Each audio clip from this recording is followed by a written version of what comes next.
Truck hinold up at sinaksak ng screwdriver ang isang grade 7 student. Ang suspect nagawa raw ang krimen dahil sa utang. Nasa frontline ng balitang yan, si Gerard de la Peña.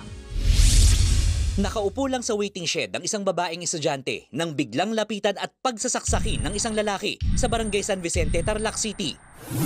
Umalis lang ang lalaki nang makuha ang cellphone ng biktima. Sugat sa tuhod, siko at tiyan ang nakuha ng estudyanteng si Alyastin, grade 7 student. Screwdriver ang ginamit na panaksak sa kanya. Ayon sa Tarlac City Police, nangyari ang insidente alas 6 ng gabi noong September 25 habang hinihintay ni Tin ang kanyang ina.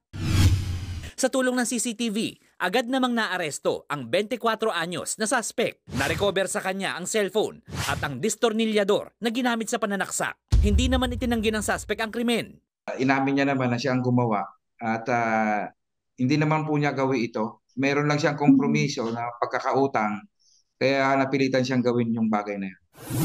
Inihahanda na ang reklamong frustrated homicide laban sa suspect. Nagbabalita mula sa frontline, Gerard de la Peña, News 5. Mga kapatid, Cheryl Cosim po, huwag maging huli at maging una sa lahat sa balitaan. Para sa tuloy-tuloy na talakayan sa frontline, mag-follow at mag-subscribe sa social media pages ng News 5.